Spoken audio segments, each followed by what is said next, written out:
हेमराज गईलन कोई भर्ती के लाइन में खड़ा हो गईलन।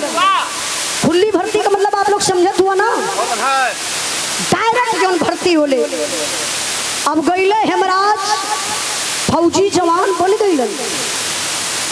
जब फौजी जवान बन गईलन तो ट्रेनिंग पर गईलन, ट्रेनिंग दे के अइलन। तो पहली ड्यूटी कहाँ लगत बा? जहाँ हिंदुस्तान पाकिस्तान का बॉर्डर बा, जवान सीमा पर तैनात। वही बीच में बाबू हेमराज का शादी तय हो गई। अच्छा देखिए, फौजी जवानन का शादी तय करे में कोनो दिक्कत परेशानी ना बा। काहे? 24 कैरेट सोना होलन। अगर कोनो दूसर नौकरी करत हुआ, अगुआ यहाँ देखी है तनी से छोट हुआ तो फेल कर दिए, एक आँख कानी है फेल कर दिए, तनी से हाथ गोड़ टूटल हो फेल कर दिए। 24 कैरेट का मतलब फौजी जब फौज में भर्ती होकर जालन तो उनके अंग में, हमके इतना भी पता बा कि है यूँ गोदनवा दोनों लोग गोदावला टैटू टू बनवावेला, इहो फौजी जवान के शरीर में आप लोग ना पैबा। मतलब इतना 24 कैरेट सोना। अरे भैया खाली चड्ढी की जांच होले हो। चड्ढी का जांच? चड्ढियों का जांच होले का? देख ले लो। अच्छा ओ अब इनका समझली, मेडिकल जांच में शायद चड्ढी जांच होले। इनके जानकारी है, जो बात हम ना जानो वो कि ना बता पाई। अब हेमराज का शादी तय हो गई, एक गीता नाम के लड़की से शादी भी हो गई। भगवान का मर्जी देखा, पहले मिलन में पति पत्नी का पहले मिलन में गीता गर्भवती रह गई, गर्भ रह गल पेट में। धीरे धीरे समय बीतल, जब समय बीतल तो 9वां महीना लगल बा, प्रसव का बेला बा। परिवार में बड़ी खुशी बा। फौजी जवान के छुट्टी मिलल हो, अपने ड्यूटी से घरे आयल हो, 3 दिन बीतल बा। और वही 3 दिन में बाबू फौजी जवान के दुल्हन गीता के बेटा पैदा भैल। बड़ा खुशी बा, मंगल गीत गवात बा घर में। तब तक सीमा से बुलावा आ गया, हेमराज कुछ फौजियों की जरूरत है, सीमा पर चले आइए। यही है एक फौजी जवान की जिंदगी मेरे बाबू। सारी खुशी को दिल में समेट लेता है फौजी जवान। अगर कल आपका टिकट है मुंबई या दिल्ली कलकत्ता का, तो आप अपन टिकट कैंसिल कर सकला कि हम आज ना 10 दिन के बाद जाई। लेकिन फौजी का नौकरी ऐसन बा, तत्काल बुलावा आयल तो काहे न आजे गौना आयल हो, तुरंत जाए के पड़ी। फौजी जवान ड्यूटी पर गईलन। अब ड्यूटी लगल कहाँ बा? हेमराज के बिरहा में तर्ज बड़ी बिजोड़ लगल बा। 1 मिनट बोल रही।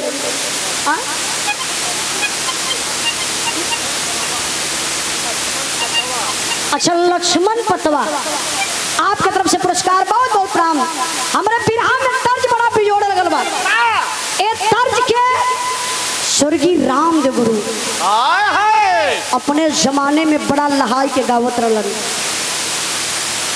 हमरे पापा भी बिरहा गावल। अब कहाँ गावल भैया? अब तो खाली बैठ के प्याज छीले ने। कदा प्लेट माजा ना? अरे भैया मजा ही परी। काहे बजे? जब लेबर ना रही के माजी। भैया आप लोग बुरा मत मनिए, आई पागल आदमी हुआ। आप लोग कहो यलवा पापा कैसे प्याज छोड़ दो। पापा हमार होटल बा। कभी भी आप लोग देवरिया से जब बनारस जाली आजमगढ़ होके तो मोहम्मदपुर के आगे जाई है बिंद्रा बाजार बा। बिंद्रा बाजार थाने से कुछ दूरी पर हमार होटल बा। हमारे होटल का नाम बा उजाला ढाबा। वही पहनकर बाप बैठ के प्याज छीले ने। जे भाई गए देख ले, अरे हमार पापा 5-6 जने के रखले हो। ये उम्र में हो? उमरिया का करी बुढ़ौतिया कैसे 5-6 जने के रखले? बा मेहरारू मेहरारू आइल कहाँ से है? यही के गाँव से आये हैं। घोर बेइज्जती नहीं भैया। हमार पापा 5-6 जने के रखले का मतलब वर्कर रखले। रखले हुआ, प्याज छोला वाला अलगे, खाना बनावा वाला अलगे, प्लेट धोवा वाला अलगे, झाड़ू पोछा लगावा वाला। ऐसा बात आप लोग मत समझिया। देखिए हमारे पापा आज भी बतावला, पहले भी बतावे कहा उजाला कि वो कैसो बिरहा गावे, लेकिन जब तू बेटा गई है तो अपने अंदाज में गई है। स्वर्गीय रामदेव गुरु का गावल तर्ज बा गुरु जी, लेकिन अंदाज ही हमार बा। कैसे मास्टर साहब?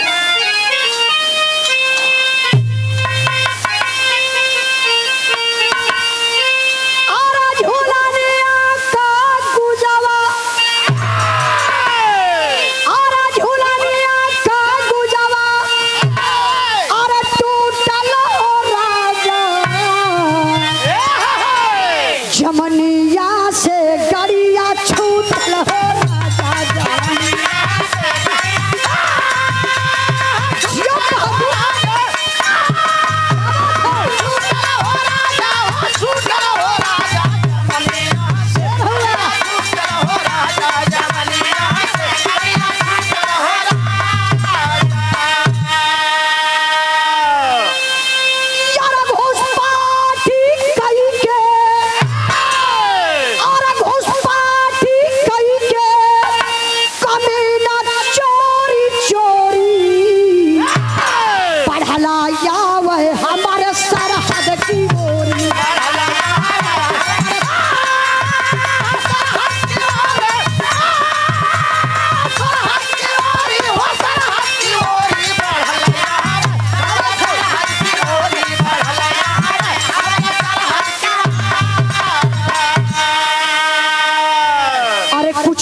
पर तीन साया दिखाया, झट से जवान हाथ आया।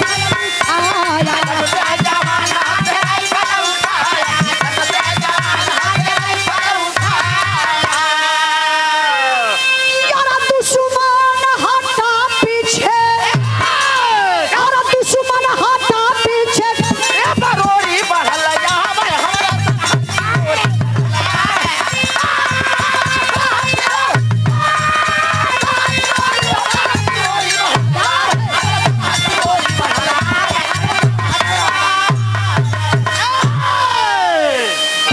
ध्यान दिए बाबू। हमारे हिंदुस्तान के फौजी जवान, जहाँ हिंदुस्तान पाकिस्तान का बॉर्डर बा, बड़ा खतरा बा, वही फौजी जवान का ड्यूटी लगल बा। जनवरी का महीना रहल, चारों तरफ कुहरा रहल। जनवरिया में आप लोग देखल ना, कुहरा इतना छाए लेला, यहाँ से इतने दूर ना दिखाई दे। अब पापी पाकिस्तानी आतंकवादी हिंदुस्तान का कटीला तार काट के हिंदुस्तान में प्रवेश कर गई। झाड़ में जाए के आड़ में वो पाकिस्तानिया पपियवा बैठल हुआ, ऐसा निशाना सधले हुआ। अब हिंदुस्तान के जवानन के का पता, चारों तरफ तो अंधेरा है ना कुहरा में। हिंदुस्तान का जवान कदम आगे बढ़ावत चलत हुआ, तब तक बाबू गजब हो गया। अच्छा गजब का भयल, उ पपियवा सो करत काहू है, बिरहा में तर्ज लगल बा। इहो तर्ज स्वर्गीय रामदेव गुरु का गावल बा।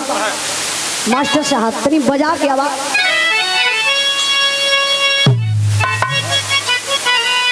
हमरे उमेश भैया के बड़े भाई अवधेश भैया के तरफ से पुरस्कार, बहुत बहुत राम कहना बा।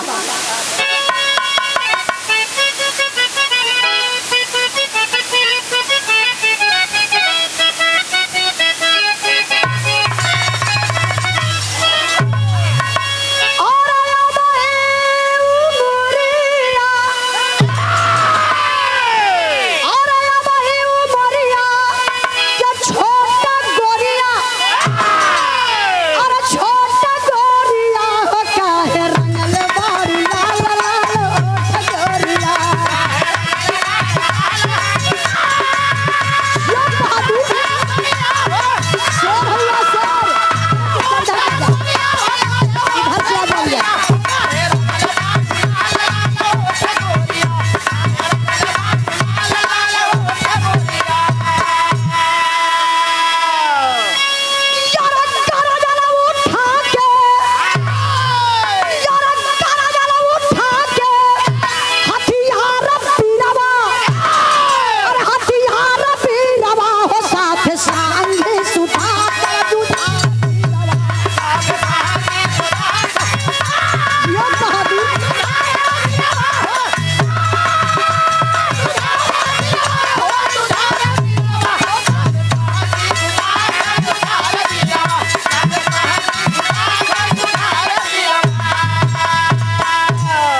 पर ध्यान दें बाबू।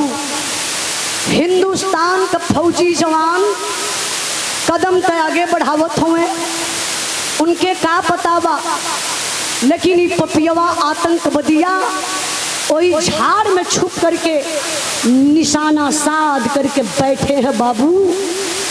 दोनों जवान हेमराज सुधाकर, दोनों जवान जैसे ही कदम आगे बढ़ाए तब लई पपियवा सब गोली चलावे शुरू कैलन। दुश्मनों की सनसनाती हुई गोली आई, हेमराज और सुधाकर के पैर में लग जाती है। गौर करेंगे बाबू, वो पापी पाकिस्तानी सीने में भी गोली मार सकते थे, सर में भी गोली मार सकते थे, लेकिन हेमराज सुधाकर के पैर में गोली क्यों मारे? इसलिए गोली पैर में मारे कि हमें हिंदुस्तान का जिंदा फौजी मिलेगा।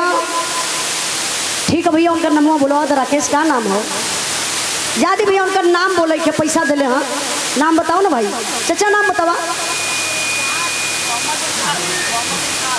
मोहम्मद इरशाद चंदौली से, कोतवाली पीछे से, कोतवाली के पीछे से पुरस्कार देकर सम्मान के लिए चाचा के चरणों में बहुत बहुत प्रणाम।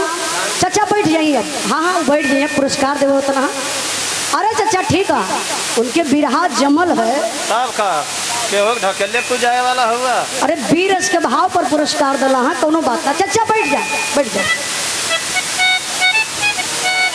चाचा, चाचा प्लीज चाचा बैठ जाइबा, ये हमारा सम्मान है। नहीं जाएगा। हाँ हाँ बस बस जोड़ा मिल गई। कहानी पर ध्यान नहीं, ओ पापी पाकिस्तानी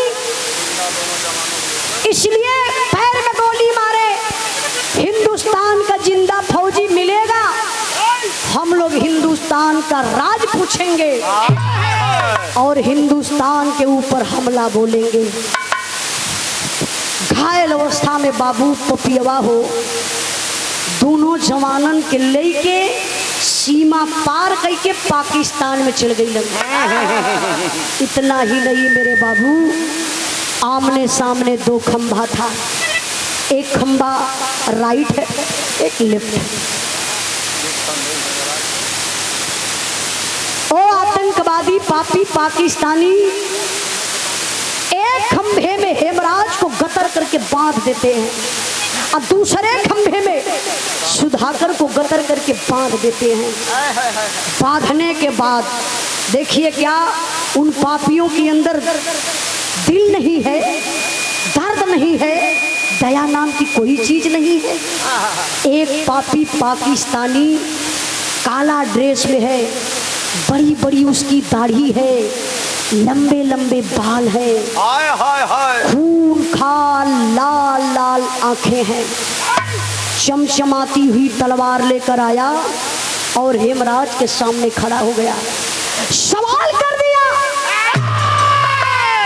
बता दे हिंदुस्तान का राज, बचा ले अपनी जान को। लेकिन बारे हिंदुस्तान का फौजी जवान गरज कर बोला, अरे तगड़े की औलाद, हम उस देश के वासी है जिस देश में गंगा बहती है। नहीं बताऊंगा साले हिंदुस्तान का राज, जो करना सो कर ले, मुझे जीने मरने का कोई गम नहीं है। तो पियावा कल सरे साला, ये पाकिस्तान है, पाकिस्तान हिंदुस्तान नहीं है जो हिंदुस्तान की गंगा दिखा रहा है। साले तू क्या गंगा दिखाएगा रे? तेरे भारत की गंगा तो मैं दिखा देता हूँ कि तेरे भारत में गंगा कैसे बहती है। ये तना कही के भैया हो पपियवा खींच के तलवरिया चलौलस, यह हेमराज का दहिनी बहिने काट लेलस। शरीर का बैलेंस ऐसे झुकल, शरीर से खून निकल के जमीन पर पौटत है जैसे टिबुल से पानी निकलेला। कल देख ले, यही है तेरे हिंदुस्तान की गंगा। साला तू बता दिया होता तो तेरे साथ में ऐसा कष्ट ही नहीं करता। ये तना कही के भैया हो लई के तलवरिया चलल सुधाकर के तरफ, खंभे में बधी हुई शरीर, कांप उठा जवान सुधाकर। सबके अपन जान प्यारा होला बाबू। सुधाकर सोचे लगल कि अवत पापी पहले बाह के काटी। सुधाकर कल भैया भैया मेरी बाह को मत काटना, मैं तुझे हिंदुस्तान का राज बता दूंगा भैया। ई बतिया हेमराज सुनत रहलन। अरे भाई तो गद्दार निकल गया, अपनी जान बचाने के चक्कर में हिंदुस्तान को खतरे में डाल देगा। वही से हेमराज पैर में गोली लगल बा, बाह कटल बा, कहरत पर जवान, लेकिन फिर भी जवान का जोश देखे। सुधा हेमराज वहीं से कहलन, ना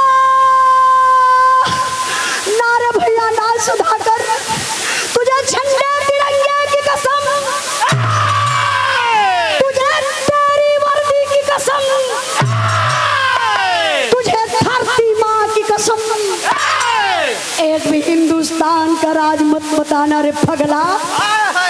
जान तो अकेली जाएगी ना, हिंदुस्तान तो सुरक्षित रहेगा, हिंदुस्तान के लोग तो सुरक्षित रहेंगे। अपनी जान के चक्कर में तो हिंदुस्तान को खतरे में डाले। तब लई पाकिस्तानिया समझ गए ये तो डर रहा है, ये हिंदुस्तान का राज बता देगा।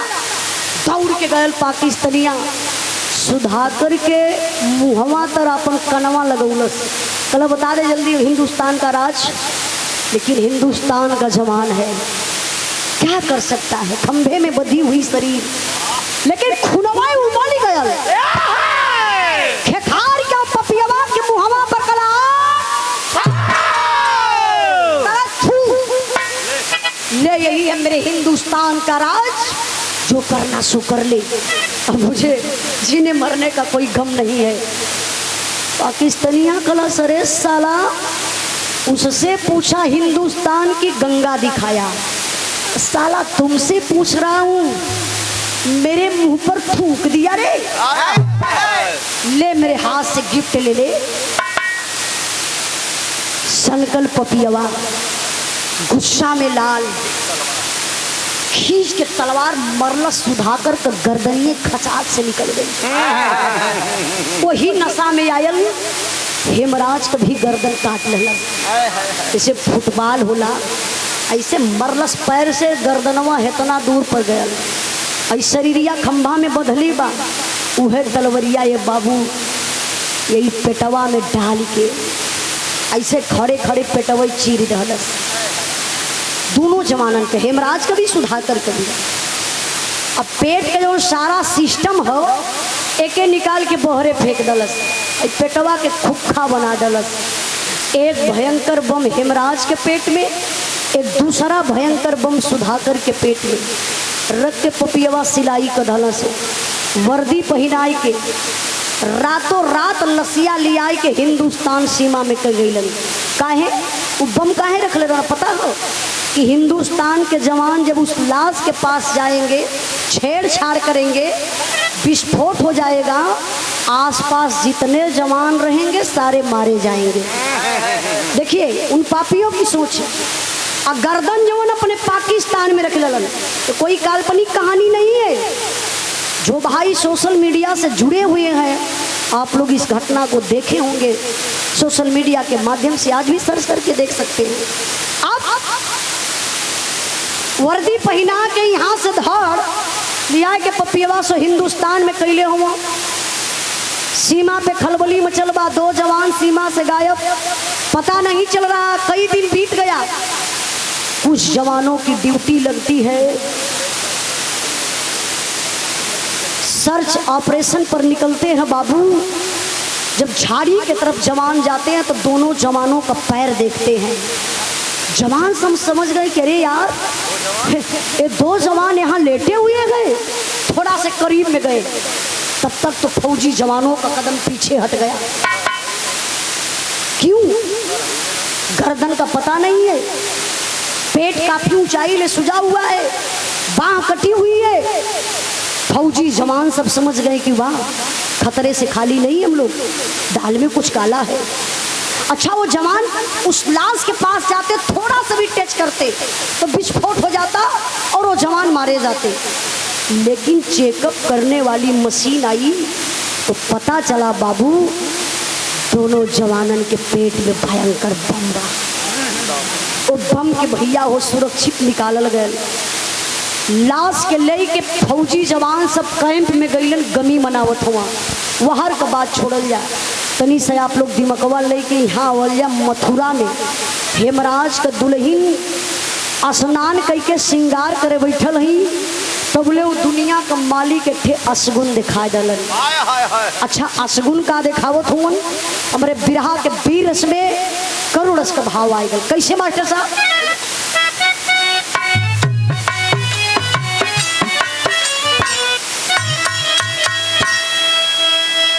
अरे गीता के हाथावा से गिरल डिबियावा हो, गीता के हाथावा से गिरल डिबियावा हो, गैला से नूरावा से आया हो, गीता के हाथावा से गिरल डिबियावा हो, गैला से नूरावा से आया हो, गीता के हाथावा से गिरल डिबियावा हो, गैला से नूरावा से आया हो।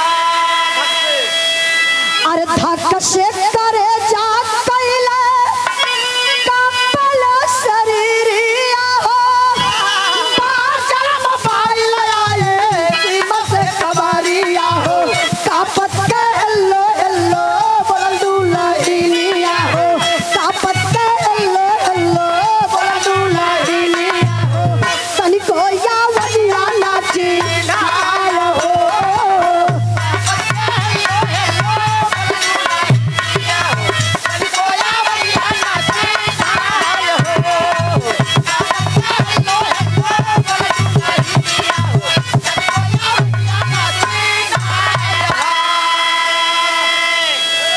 गौर करेंगे बाबू।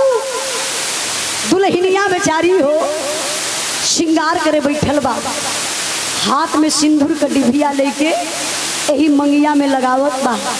तबले तो दुनिया का मालिक सुहगवे छीन रहलन।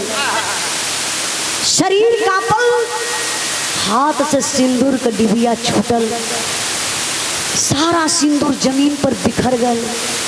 दुल्हनिया कलेजा पे हाथ रखलस, मालिक के मनावत बा हमारे सोनू के पापा पर कोनो आफत विपत न आवे। मालिक हमार सोनू का पापा जहाँ रहे सुरक्षित रहे।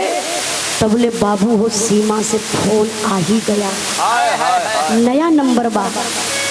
फोनवा देखली दुल्हनिया तो सोचत खई लगत बा सोनू का पापा नंबर चेंज करके फोन कैलन है। पहला वर्ड इहे दुल्हनिया बोलस हेलो सोनू के पापा। सीमा से आवाज आई नहीं नहीं नहीं मैं सोनू का पापा नहीं हूँ। हाँ तो आप कौन है? मैं हेमराज फौजी का मेजर बोल रहा हूँ। अच्छा अच्छा तुम कौन हो? सर मैं उनकी मैडम गीता बोल रही हूँ। अच्छा अच्छा बेटा कोई परिवार में और है क्या? गीता बोली हाँ सर लोग है ना। कल किसी और को फोन दीजिए। गीता काली सर इस समय तो मैं ही अकेली हूँ, एक बात बोलूँ सर? मेजर साहब बोले हाँ बेटा बोलो क्या बात है? गीता काली साहब कई दिन से सोनू का पापा का फोन नहीं लग रहा है, प्लीज़ सर सोनू के पापा से बात करवा दीजिए। मेजर साहब का कलेजा कांप उठा। ये दुल्हन पति का इंतजार कर रही है, मैं किस फौजी जवान से बात कराऊं? मेजर साहब बतिये घुमाए ढलन, कोई फोनवा पर बाबू गीता के बतावे लगलन। अच्छा बतावत का हुआ तनी आप लोग विचार करिए का?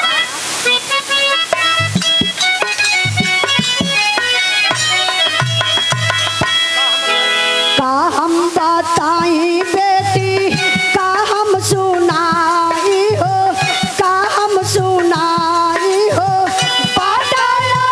का समाचार।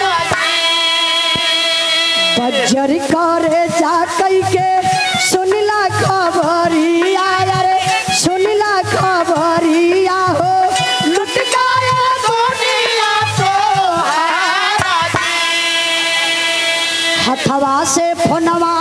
के गिरला जमीनिया पर, गिरला जमीनिया पर गीता रोवले अशोकारा जी। गौर करें बाबू, मेजर साहब उसी फोन पर बता रहे हैं बेटा क्या बताऊं, कुछ कहने लायक नहीं है, अपने दिल को मना लो। गीता गुस्सा में आ गई, अरे सर क्या कह रहे हैं, मैं एक फौजी जवान की बीबी हूँ और आप मजाक कर रहे हैं कि अपने दिल को मना लो। मैं क्या बताऊं, जो होना था हो गया। अरे सर क्या हो गया, मैं यही ना कह रही हूँ कि सोनू के पापा से बात करवा दीजिए। मेजर साहब बोले बेटा गुस्सा मत करो, कैसे बताऊं तुमको, कैसे समझाऊं, तुम्हारा पति हेमराज अब इस दुनिया में नहीं रहा, शहीद हो गया। अरे बाप रे बप्पा, दुल्हनिया जब शहीद शब्द सुन ली हो भैया, करेजवा में जैसे तीर लग गई, कटल पेड़ नियन अरराज को ही अंगना में गिरली। हाय राम, पति शहीद हो गई, अब कुछ ना बचल दुल्हन का। बाबूजी दुअरवा ब्रश करत रहलन दतुअन, जब धड़ाम से आवाज सुनलन गीता तब भागल भागल अंगना में गईलन। गीता रोवत बा, फोन इतना दूर पर बा, जाय के पिताजी फोनवा उठौलन, ओई फोनवा पे डांटत हुआ, कहले करे बेटा हेमराज, करे पगला तो सवेरे सवेरे देख बहू के का कर डले, गीता अंगना में रोवत बना का कर ले। सीमा से आवाज आई, पिताजी मैं हेमराज नहीं हूँ, हेमराज फौजी का मेजर साहब बोल रहा हूँ सर। पिताजी क्या बताऊं, आपका बेटा इस दुनिया में नहीं रहा, शहीद हो गया। अरे बाप रे बप्पा, माई बाबू सुन ले बेटवा शहीद हो गया। पूरे टोला मोहल्ला में, पूरे गांव में हल्ला हो गई कि हेमराज शहीद हो गया, हेमराज शहीद हो गया। सब लोग दुआर करे बदे आवत बा, बड़ी भीड़ दुआरे लगल बा। यहाँ का बतिया आप लोग छोड़ी, तनी से दिमाग लेके चलल जा, जहाँ दोनों जवानन का लाश रखल बा कैंप में, वहाँ का होत बा मास्टर साहब।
के भाव पर प्रसन्न होकर के हमारे बड़े भैया उमेश राजभर के बड़े भैया राम प्रवेश राजभर जी की तरफ से सुंदर पुष्पहार और 101 रुपए का पुरस्कार आपके चरणों में बहुत बहुत प्रणाम। आप लोगों के दिल से बहुत बहुत धन्यवाद जो इतना प्रेम से आप लोग बैठल है। ये गवैया बदे बहुत बड़ा धन बा, यह आशीर्वाद बा। बिरहा पर ध्यान नहीं बाबू, दोनों जवानन का लाश झंडा तिरंगा में लपेट के ताबूत में रख के दोनों जवानन के घरे गई। ताबूत खोलायल, अब तक गजब हो गया, लाश पहचाने में ना होत बा। और लाश पहचान में आई कैसे? इंसान का पहचान तो चेहरा से होला। अब यहाँ से सर गायब बा, बाह कटल बा, पेट चीरल बा, वो लाश कैसे समझ में आई? गीता वही तबूतवे पर गिर गई। जब लाश के देखली तो हथवा इसे ऊपर कैली, कोई भिड़िया में दौड़त गई। हे भैया आप लोग मदद करिए, ये मेरे सोनू के पापा की लाश नहीं है, मुझे विश्वास है मेरे सोनू के पापा भी जिंदा है। एक किसी और के मांग का सिंदूर उजड़ गल साहब, ले जाइए किसी और से परिचय करवा दीजिए, ले जाइए इस लाश को। जितनी भिड़िया बा बड़ा लोग कंफ्यूज हो गए। अरे हे गीता का पति शहीद हो गया, ये मजाक समझ रही है, बोल रही कि मेरा पति नहीं है, किसी और का पति है, इस लाश को ले जाइए। तब ले गीता बाबू वही भीड़ के चीरत भागत अपने घरवा के तरफ जात गई। पब्लिक देखत बा, लगत बा गीता का दिमाग फेल हो गई, पागल हो गई, लगत बा जात बा घर में कहीं आत्महत्या न कैले। कुछ लोग गीता के तरफ दौड़त हुआ, गीता सबसे आगे आगे भागल भागल घर में गईली। तो जब घरवा में गईली है बाबू तो कैली का सुनिए दिल से तो कलेजा फट जाई। का कैली?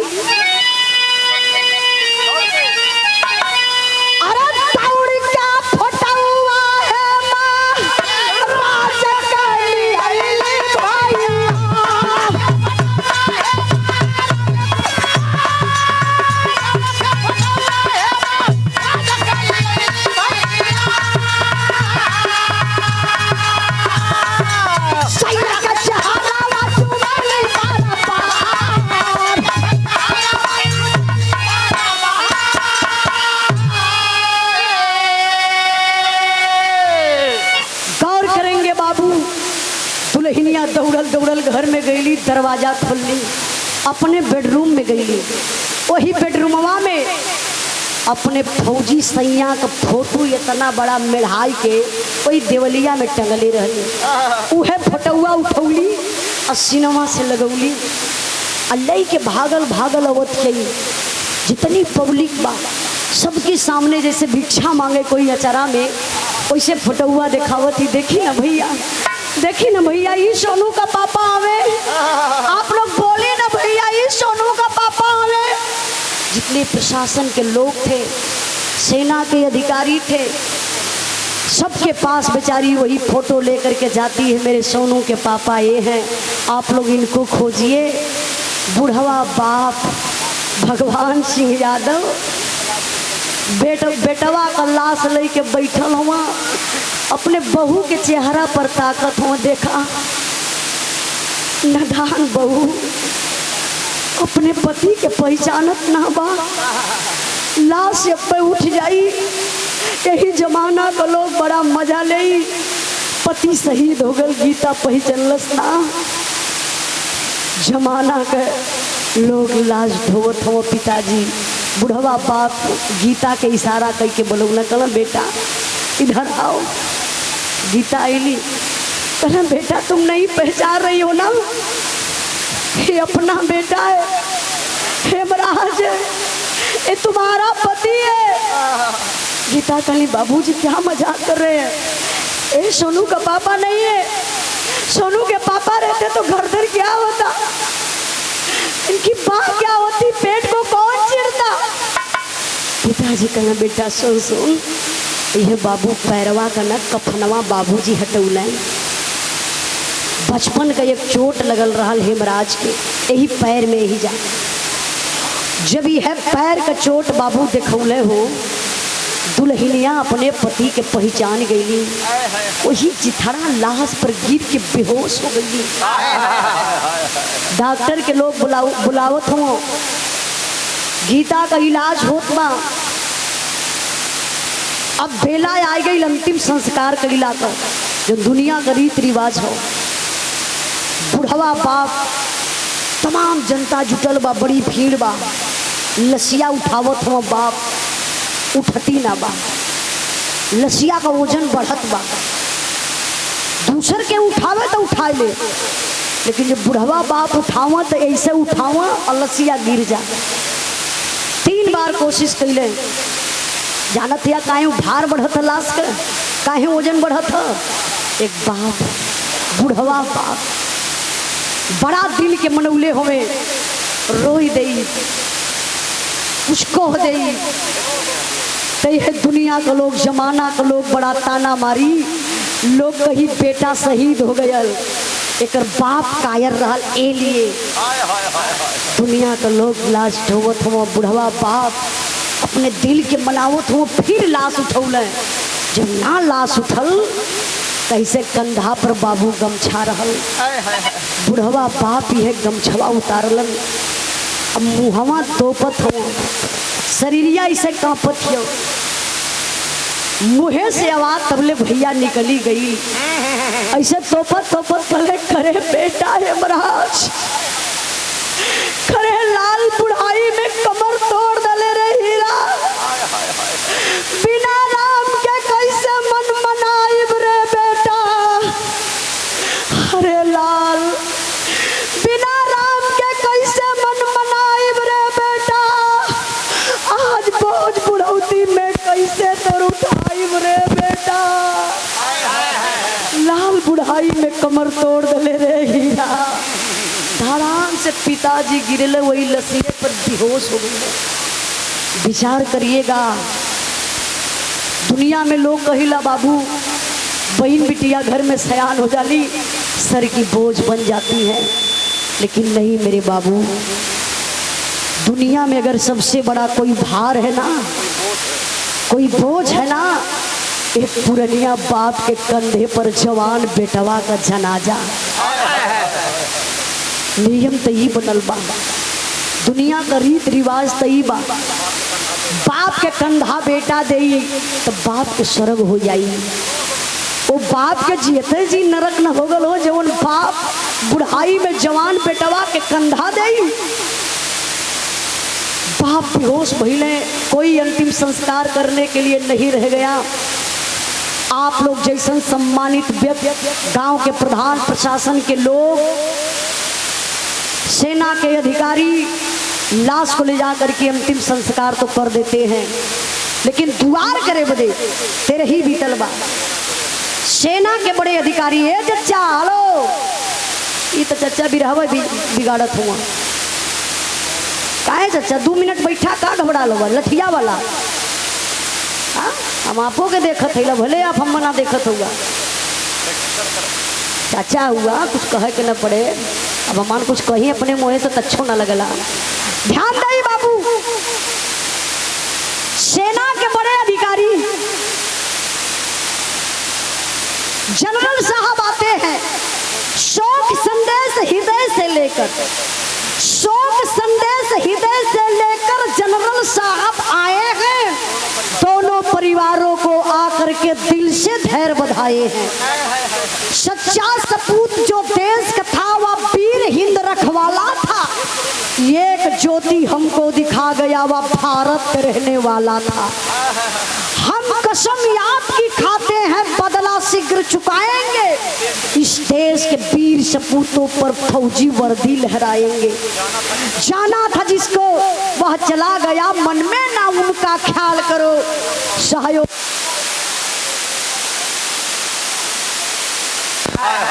अगले जनरल साहब कहने पिताजी आप टेंशन मत लीजिए, जो होना था हो गया।